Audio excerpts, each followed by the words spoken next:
ఇక డీటెయిల్స్ చూస్తే phone tapping కేసులో విచారణకు హాజరవుతున్నాడన్న విషయం ఆయన మర్చిపోయారు. తానేదో పోరాట యోధుల్లా హరీష్ రావు ఫీల్ అవుతున్నాడని ప్రభుత్వ వీఫ్ ఎమ్మెల్యే బీర్లా ఐలయ్య అన్నారు.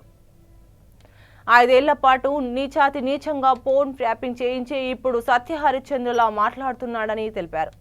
సొంత ఇంటి అల్లుడు ఫోన్ ట్యాప్ చేశారని స్వయంగా కవితనే స్పష్టం చేసిందని ఐలయ్య తెలిపారు. మున్సిపల్ ఎన్నికల ముందు డ్రామా చేస్తున్నారని హరీష్ రావు తెగ బాధపడుతున్నాడు. ఫోన్ ట్యాపింగ్ కేసు కొత్తది కాదని గత 2 ఏళ్లుగా ఈ కేసు విచారణ జరుగుతుందని పేర్కొన్నారు.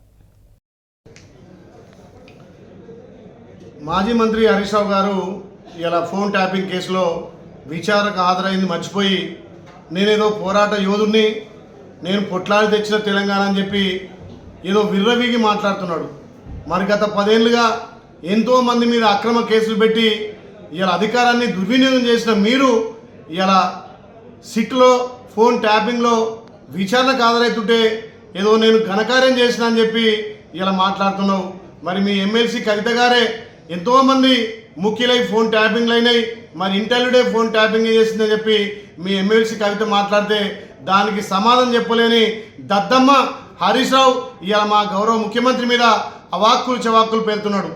మీ 10 ఏళ్ల పాలనలో మీ స్కాములు, మీ కాళేశ్వరం దోపిడీ, మీ మిషన్ భగీరథ దోపిడీ ఎక్కడ చూసినా 10 సంవత్సరాలు తెలంగాణను దోపిడీ చేసి ఉద్యమకారుల మీద, ఇలా పోరాటం చేసిన వాళ్ళ మీద, ప్రశ్నించే వాళ్ళ మీద, అప్పుడున్నటువంటి పిసిసి హోదాలో మా గౌరవ ముఖ్యమంత్రి రేవంత్ రెడ్డి గారి మీద ఎన్నో కేసులు పెట్టి ఇలా అనగదొక్కాలని చూసిర్రు.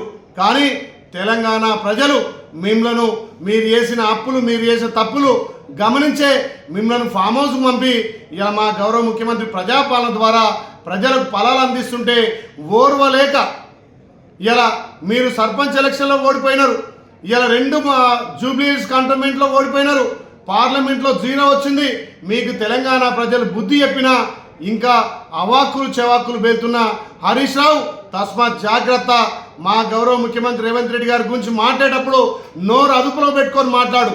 సిగ్గు శరముంటే మీరు తిన్నది మా ముఖ్యమంత్రి కక్కిస్తాడు.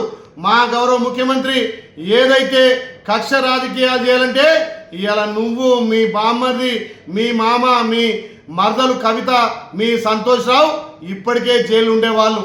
కానీ ప్రజాప్రభుత్వం ప్రజాస్వామ్యబద్ధంగా ఇలా చట్టం తన పని తాను చేసుకుపోతుంటే నువ్వు చేసినటువంటి ఫోన్ ట్యాపింగ్లు, ఇలా భార్యాభర్తలు మాట్లాడితే దాని ఫోన్ ట్యాపింగ్, రాజకీయ నాయకుల ఫోన్ ట్యాపింగ్, అధికారుల ఫోన్ ట్యాపింగ్, సిగ్గు తప్పి ఫోన్ ట్యాపింగ్ కేసులో ఇరికి ఇలా విచారణకు పోతుంటే నేనేదో పోరాట యోధుని, నేనేదో ఉద్యమకారుని, ఆ రోజు ఉద్యమాన్ని రగిల్చి ఇలా పెట్రోల్ తెచ్చి అగ్గిపెట్టె దొరకని అగ్గిపెట్టె హరీష్ రావు ఇవాళ మా ప్రభుత్వం గురించి మా ముఖ్యమంత్రి మాట్లాడితే తస్మాత్ జాగ్రత్త. తప్పకుండా మీ బండారం బయటపడుతుంది. మున్సిపల్ ఎలక్షన్లో తప్పకుండా మీ పార్టీకి గుణపాఠం తెలంగాణ ప్రజలు చెప్తారని హెచ్చరిస్తూ మళ్ళొక్కసారి మా ప్రభుత్వం గురించి కానీ మా గౌరవ ముఖ్యమంత్రి మాట్లాడితే నాలుక కోసం తస్మాత్ జాగ్రత్త. హరీష్ రావు నువ్వు ఒక దొంగవు, ఒక చీటరు. తెలంగాణ